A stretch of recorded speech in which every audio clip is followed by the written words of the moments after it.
ঘটনাটি আমার হাউস টিচারের কাছে শোনা। আমাদের বাড়ি বাগেরহাট সদরে অবস্থিত, আর আমার হাউস টিচারের বাড়ি ছিল বাগেরহাটের অন্তর্গত হেদায়েতপুর নামে একটি গ্রামে। ঘটনাটি সেখানকার। তাদের গ্রামে একজন ডাক্তার ছিল। তিনি অত্র গ্রাম সহ আশেপাশের কয়েকটি গ্রামে রোগী দেখতেন। তার যথেষ্ট নামডাক ও ডাক্তার হিসেবে যথেষ্ট সুনাম ছিল। তিনি রাত বিরাতে গ্রামে গ্রামে রোগী দেখতেন। ডাক্তারের একজন বৃদ্ধ মা ছিল। একদিন খুবই বৃষ্টি ও বিদ্যুৎ চমকাচ্ছিল। রাত তখন 11টা কি 11:30 হবে। ডাক্তারের দরজায় কে যেন কড়া নাড়িয়ে ডাক্তারকে ডাকছে। ডাক্তার দরজা খুলে দেখলো অপরিচিত একজন লোক। তার শরীর ভেজা। ডাক্তার তাকে জিজ্ঞেস করলো, কি ব্যাপার, আপনি কে? লোকটি বলল, আমার বাড়ি অমুক গ্রামে। ওই ইউনিয়নের একটি গ্রামের নাম বলল।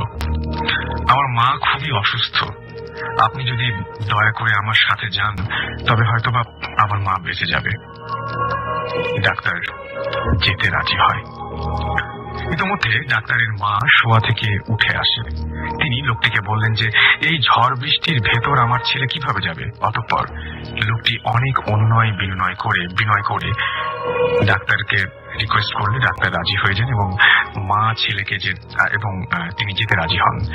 এবং ডাক্তারের মা লোকটিকে বলে, আচ্ছা এখানে একটা ভুল করলাম, যে অতঃপর লোকটি অনেক বিনয় করলে ডাক্তারের মা ছেলেকে দিতে রাজি হন এবং ডাক্তারের মা লোকটিকে বলে, বাবা আমার ছেলেটিকে তুমি আবার আমার কাছে পৌঁছে দিয়ে যাবে, কথা দাও। লোকটি ডাক্তারের মাকে কথা দেয় তিনি তার ছেলেকে তারা পৌঁছে দেবে, এটা বলেন। এরপর ডাক্তারকে ছাতা নিয়ে লোকটির সাথে বের হন। কিছু দূর যাওয়ার পর লোকটি ডাক্তারকে বলে যে সামনের ঘাটে নৌকা আছে, আমরা নৌকায় যাব, কারণ এই বৃষ্টির মধ্যে এত দূর হেঁটে যাওয়া খুবই কষ্টকর। লোকটি ডাক্তারকে নিয়ে নৌকার ঘাটে যায়। ডাক্তার দেখতে পায় যে উপরে ছাউনি দেওয়া নৌকা ঘাটে বাঁধা এবং একজন মাঝি আছে সেখানে। লোকটি ডাক্তারকে নৌকার ভেতরে গিয়ে বসতে বলে। ডাক্তার বৃষ্টি থাকায় নৌকার ভেতরে গিয়ে বসে এবং ওই লোকটিও ডাক্তারের সাথে নৌকার ভেতরে গিয়ে বসে। নৌকা চলতে শুরু করে। কিছু দূর যাওয়ার পর ডাক্তার দেখতে পায় যে নৌকার মাঝি দুজন, একজন পেছনে যাকে ডাক্তার প্রথমেই দেখেছে এবং একজন সামনে বসে দাঁড় টানছে। ডাক্তার চিন্তা করে হয়তো আগেই ছিল, সে দেখতে পায়নি।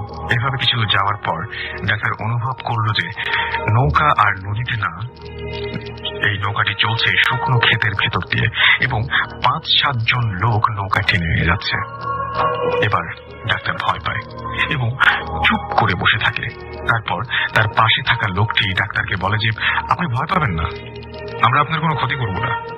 আপনি ঠিকই অনুমান করেছেন, আমরা কেউ মানুষ নই, আমরা জিন। আমার মা সত্যিই খুব অসুস্থ। আপনি আমার মাকে চিকিৎসা করার পর আমি আপনাকে আবার ফিরিয়ে দিয়ে যাব। ইতিমধ্যে নৌকা ঘন জঙ্গলের ভেতর দিয়ে চলতে শুরু করেছে এবং খুবই দ্রুত নৌকা চলছে। লোকটি ডাক্তারকে বলল, আমার পিতা আপনাকে অনেক কিছু লোভ দেখাবে, আপনি হাতে ধরে কোনো জিনিস বা সম্পদ নেবেন না। তিনি নিজ হাতে যাই আপনাকে দিক না কেন, আপনি শুধুই ওই জিনিসটা নেবেন, হবে না। ইতিমধ্যে লোকটি একটি বিশাল অট্টালিকার সামনে এসে পড়ে। লোকটি তার ডাক্তারকে নামতে বলল। ডাক্তার খুবই ভয়ে নামলো। লোকটি ডাক্তারকে অট্টালিকার ভেতর নিয়ে গেল।